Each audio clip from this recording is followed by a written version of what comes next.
So Rafael Nadal and Cameron Norrie, they're facing off in the third round of Roland Garros. Now, Nadal this year has been in good form. Obviously, he's been playing pretty well. He managed to win his home tournament in Barcelona. He defeated Tsitsipas in the final while saving in match points. That was good from him. He also managed to perform well in Rome. He won the title there, so that was some good form. And in his first two rounds, it seemed pretty good. He won against Popper in straight after a tight test. He was about to go down a set. The Aussie had 2 set points, but Rafa managed to save them and he managed to defeat him in straight sets, which was good from him. He managed to also defeat Gasquet yesterday. And similarly, Gasquet posed a challenge in the second set, but Rafa managed to get it done in straight sets as well. And now he gets to play Norrie, who has beaten a lot of times this year now. Norrie has had a really great season this year as well. He managed to make the final of Lyon, lost to Tsitsipas in Estoril. He made the final. Also lost to Ramos Vinolas. So Norrie has been in really good form this year. In his first 2 matches, he's also played well. In his match against Frantangelo, he served 9 aces, so he's good on serve. And in his match against Harris, he won 83% of first serve points. So that's an encouraging sign from him. And he also converted 509 break points, so was good on trainers for the most part, which will be important because against Rafa, if you want to win, you have to take your chances. You have to always take your chances. You can never, lose chances. If you want to win, you have to take your chance. If you miss a chance, just kind of like what happened the other day with Poprin. He had 2 set points, he didn't take them, Rafa came back. You have to take your chances against Rafa. You cannot not take them. So he's going to have to be doing that if he wants to beat him.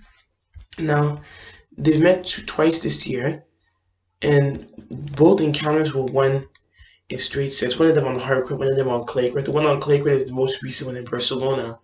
And that gives us a better representation because the surface he's playing on is clay. So that's a better representation. Rafa won that one in straight sets. So I think that Rafa will win this again in straight sets. I think that while Norrie's playing well, while he is playing pretty good, I think that Rafa has enough to get through this one. I'm going to pick it to go straight sets. Maybe Norrie can push Rafa in one of the sets, like maybe Popper or Gasquet, I'm not sure. But I'm going to pick Rafa to win this one in straight sets. So Yannick Sinner and Mikael Ymer, they're facing off in the third round of Roland Garros.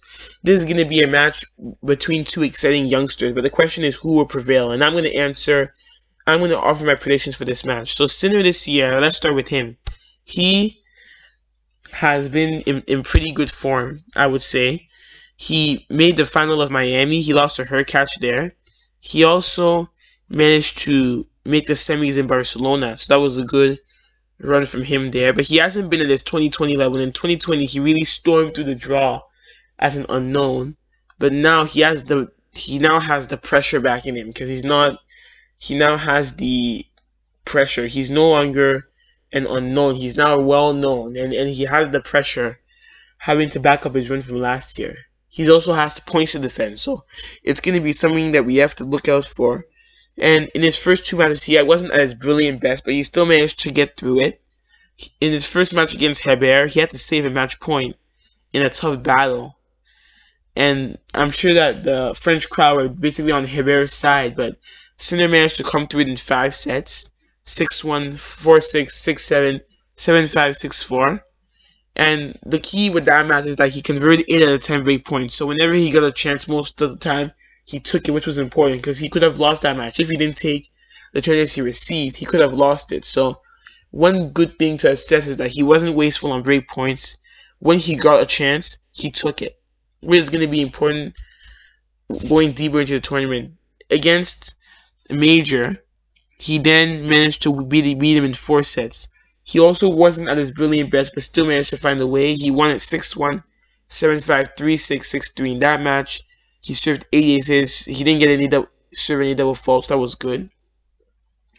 Now he's playing against Ymer, who has also had a surprise run to the third round. Now Ymer, he's one of the youngsters that are upcoming. He had a massive win over Monfils. He beat him in 4 sets. It was a massive win for him. And in his first match against Baena, he beat him in 5 sets. it was a little bit of a slugfest, but he managed to come through. He also converted 11 out of 15 break points. So in that match, he took chances most of the time. Against Monfils, he beat him in 4 sets, and again converted 7 out of 10 break points. So again, when he had a chance to when he had chances, he took them. He didn't waste them. So that's something that's going to be important in this match. Now he gets to play Sinner, which will be a tough test for him. But if Sinner is not at his best, he may have a chance at winning. Now, these two players have met before. They've met twice, and they have a tied head-to-head. In the next-gen ATP Finals in 2019, Sinner won that one in straight sets. But in Montpellier in 2020, Ymer won that one in straight sets. Now, I think that Sinner will win this one in straight sets. I think that while Ymer is playing well, I think that Sinner will win this one in straight sets because he'll want to up his level for the later round. I think that as he knows that he's likely going to be facing Nadal in the 4th round, he'll want to up his level and he'll want to play better. So I'm going to pick Sinner to win this one in straight sets. So Diego Schwartzman and Philipp Kohlschreiber, they're facing off in the 3rd round of Roland Garros. Now, Schwartzman this year has not had the best season. He's not doing as well as he did in 2020. In 2020, he really did really well as he made the finals of Rome and he made the semis of the French Open. But this year, he hasn't replicated that form. As in Rome, he lost in the 1st round. In Monte Carlo, he also lost in the 1st round. He hasn't won a match in the Masters tournament, so it's something to keep an eye on that he's going to want to improve on here. And also in the Lyon, he lost to Gasquet, so he's not really playing as well as he would have desired. He's playing not as good as he did in 2020, but in this tournament, he seems to have been in good form as he did beat Lou in straight sets. In that match, he converted 8 out of 12 break points, so he was most of the time clinical on chances. Against Medvedev, he beat him in straight sets 6-4, 6-2, 6-4.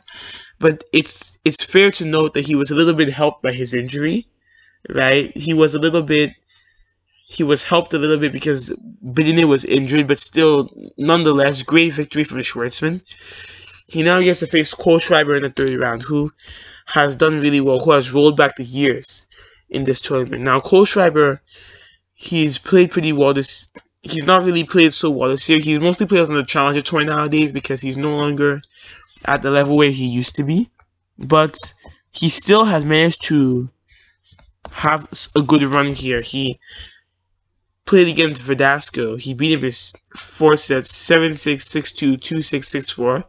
Against Karatsev, he beat him in straight sets, 6-3, 7-6, 4-6, 6-1. Sorry, in 4 sets, yeah. And against Karatsev, he played really well because Karatsev was one of the informed players this year, but he managed to defeat him. So that will definitely boost his confidence and prove that he can go deep at this event. One thing to note is that unlike the Verdasco match, in the Karatsev match, he was very clinical on chances. There were only 3 breakpoint opportunities, but he took all of them. So he converted 100% of break points, 3 out of 3 break points. And he served 7 aces as well. So that's something that we have to note because he was very clinical. When he had the chances, he took them in that Karatsev match. The Verdasco match, he converted 4 to 17, so a little bit wasteful. But in the Karatsev match, he definitely took a lot of opportunities, which is an encouraging sign. So we're going to see what will happen. These two players have been met before. They've met once, I believe, and Kohlschreiber won that one. That was in Austria and Vienna. Kohlschreiber won that one in straight sets.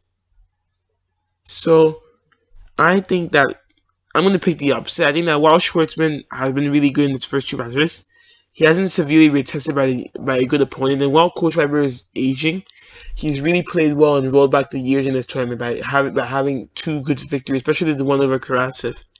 And Schwartzman is still in his best form, so I suspect an upset here. I think that Kohlschreiber can pull off the upset. So I'm going to pick Kohlschreiber in 4 sets.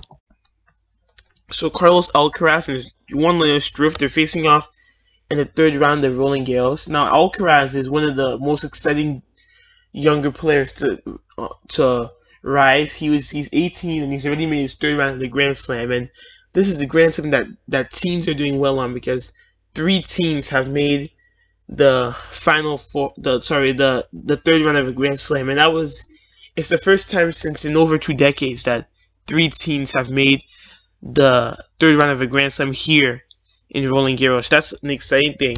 Plus, in his first 2 matches, he looked good in them. In his first match, he played a fellow Spaniard who he had lost to in the final of a challenger event last year. He beat him in 4 sets. Against Basilashvili, who can be a tough opponent, he beat him in straight sets. So that was good from Alcaraz. And that he's also doing well on the serve because he served 10 aces in that match. That's impressive from him. And now he gets to play Struff in round 3. And that will be a test for Alcaraz, but we'll see if he can possibly maybe pull through. Now, Struff has also had some good form of his own. He reached the final in Munich earlier. He lost to Basilashvili, so the person that Alcaraz beat, he lost to him in that final. And he's looked in good form so far in this tournament. He upset the 7th seed Andrei Rublev in 5 sets after avoiding a late 2-set comeback because he had won the first 2 sets. Rublev won the next 2 sets, was attempting a comeback, but he avoided that to win it in 5. He then played an Argentine clay court specialist in Bagnis. He beat him in straight sets. It was tight, but he beat him in straight sets. Struff has also been looking good on serve. Combined this tournament, he served 40 aces. So that's a good amount of dominant on serve. He also, in his last match against Bagnis, won 81% of their first serve points. So he's playing pretty well so far, and he's going to hope to continue that against the youngster Alcaraz. Now, these 2 players have never met, so they have a 0-0 head-to-head record right now. So I think that Alcaraz will win. I think that while Struff has been in really good form so far, I think Alcaraz will win because he is playing really well, and I can see him that he has an open draw. He can definitely go deep, and while Struff can be a tough challenge, I think Alcaraz will get through it. I'm going to pick him to win this I think it's going to be 4 sets, but I think Alcaraz will pull the upset off in a 4-set match.